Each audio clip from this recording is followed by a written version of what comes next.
What is up, Dallas Cowboys fans? It is a great Tuesday. The Dallas Cowboys were able to defeat the LA Chargers last night by a final score of 20-17. There were some things, I guess, to be a little bit more positive about, especially based on last week. But also there were some things that still, I guess you can worry about a little bit. You still want to get a little cleaned up heading into the bye week. So before we get going, as always, I want you guys to go ahead and like, comment, subscribe. I appreciate all the support. The Dallas Cowboys find themselves in, I guess, what you can call, which would be a little different only because it's week 6 and a lot of times it's hard to find yourself in these situations, but a must-win situation. The last thing the Dallas Cowboys want to do as a team, especially heading into the bye week, is want to go into that week sitting at 3-3, which is a 500 record. And that will be far off from what your expectations were heading into the season. Of course, there were not many things, again, just take away from that 49ers game that you wanted to bring with you into this week. So the Dallas Cowboys had got to show out there, had just pretty much had the opportunity to go out there and show that they can execute much better than what we've seen. The first offensive possession for the Dallas Cowboys is not pretty. The Chargers win the toss. They choose to defer to the second half. So the Dallas Cowboys first find themselves in an opportunity for the offense to show what they can do. It was nothing pretty much about the same when we have gotten used to the negatives, of course, over these past recent weeks. So that it was not a great start for the offense. And also on the other side of the ball, the defense just looked a little bit out of position. You can see, again, maybe you're trying to overthink it, still trying to over pursue, still kind of dealing with the loss of a Trayvon Diggs and still adjusting to that. You see the touchdown pass from Justin Herbert to Keenan Allen. Jordan Lewis is in coverage, gets a little behind, and touchdown. Now the Dallas Cowboys find themselves in a mix of where you have got to now keep yourselves engaged. The last thing you can find yourself into, again, when you find your team itself, in a bit of a struggling situation, one thing is one of those things where you find it when it rains, it pours. If things start to go bad, they can pile up. So one thing it was very good to see was getting CeeDee Lamb more involved this week. You see right here, I felt like coming into this game, you were going to have to open up your offense. You could not just pretty much stay bogged down. And again, you're playing in a phone booth. Everything is just quick, simple pass. And also right here, this is one of my favorite things to see from this game was Dak Prescott being able to use his legs. Again, sometimes I'm not looking at Dak Prescott as a Lamar Jackson type runner or even Jalen Hurts or anything like that. But Dak Prescott is very capable, again, just keeping the chains going. And you see that ended up with a touchdown. Again, a nice read option play. This offense, if we're going to open things up, which is what I feel is going to be best for Dak Prescott, the shotgun spread, that's going to be our calling card because, again, it allows Dak to just see the entire field. And now we still can work in our run game.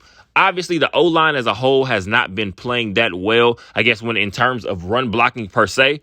But obviously, a guy like Tyler Smith has been doing a good job. But other than that, we're trying to still figure out where exactly our best playmakers can be used and utilized. So just using this shotgun, just the spread offense in general, more up-tempo. That's what you're looking for. Because, again, you're able to utilize, especially guys like Tony Pollard in the long run. Obviously, we did not see a good game from Michael Gallup yesterday just because I believe ends the game with 3 catches for 24 yards, something around there, I believe.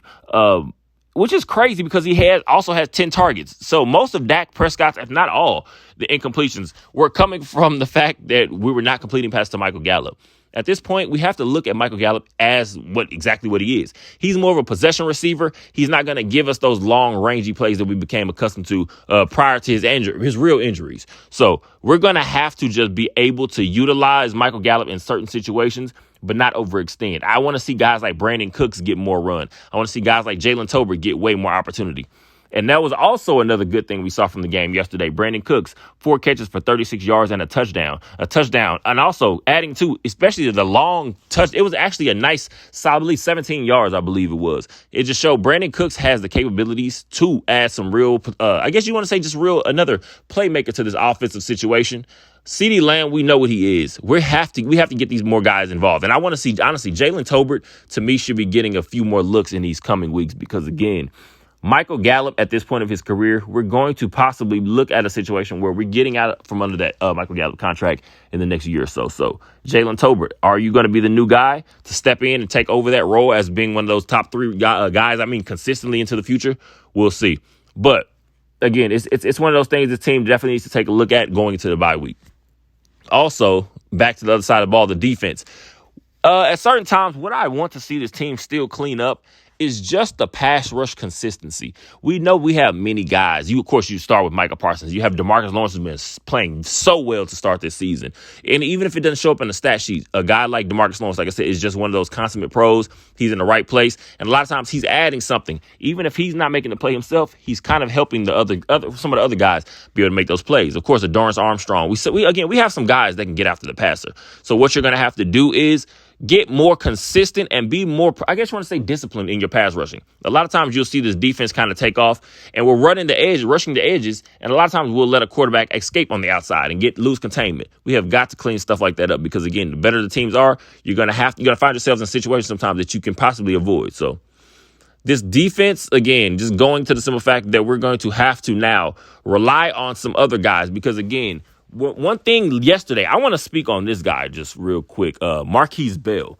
We do know, again, a guy that's being moved around all over the place, and now we're starting to deal with a few injuries. You're trying to figure out who are some of these other guys to get in the mix. We already know we lost a guy like DeMarvion Overshown, unfortunately, in preseason, somebody we expected to possibly be a very valuable contributor to this defense. So adding a guy like Marquise Bell, out of Florida A&M, an undrafted rookie a couple years ago. So this is a guy that you saw. He plays much bigger than his size. I don't even think he's 220 pounds yet, but the way that he plays, it reminds me kind of like of that Donovan Wilson, just reckless abandon, just going all out.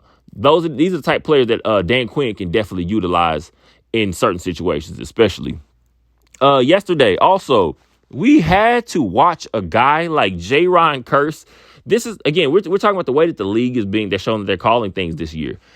It's they're more physical players. These aggressive type players are going to find themselves in a bit of in bad situations sometimes because, again, we're talking about guys that do try to finish plays like a J-Ron Curse. Those are usually get you in trouble. We saw a couple penalties, again, after leaving the last couple of weeks on a J-Ron Curse. And, again, we're talking about unnecessary roughness or whatever that is called at this point now.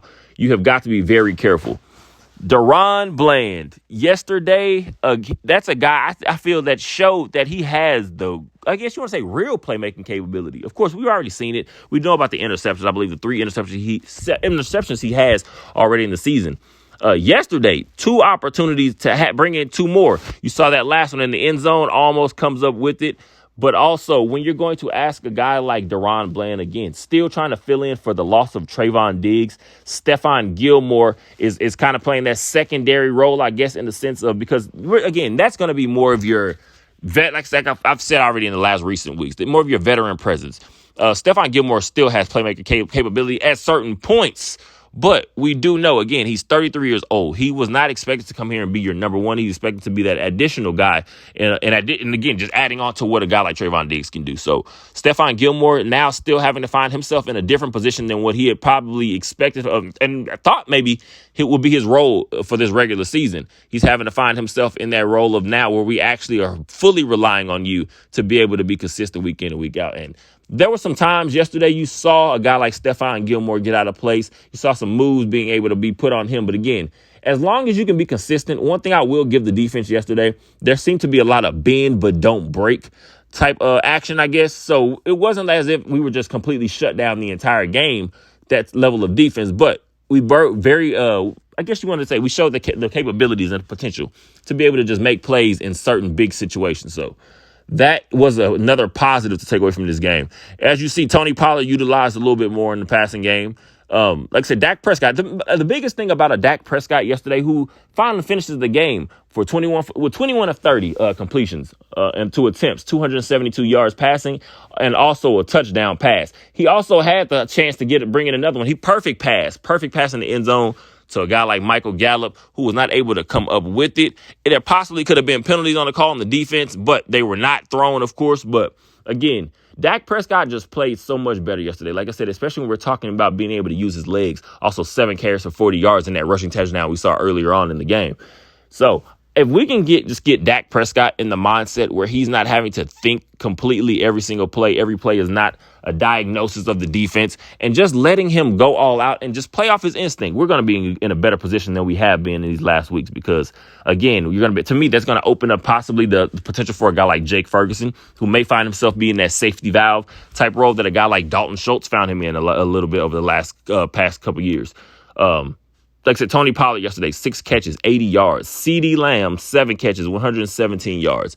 As long as we continue to let CeeDee Lamb blossom and show that he is that number one, this team is going to be very wide open. Because, again, one thing you're going to see is just the pressure that's going to put on the opposing team's defense. Now, when you know you have to worry about a CeeDee Lamb every single week guaranteed, you're going to be able to open up some things like a guy like Brandon Cooks going on into the future.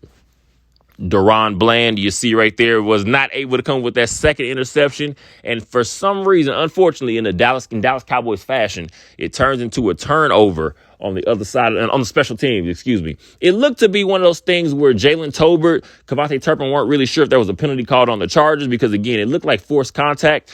But so Jalen Tolbert tries to recover the ball, is not able to come up with it. The Chargers do, and that takes them right back down to to the Dallas Cowboys in Dallas Cowboys territory. Excuse me. So right around the corner, we see exactly what this does. Usually in the NFL, especially when you give second chance opportunities to teams again that have playmakers.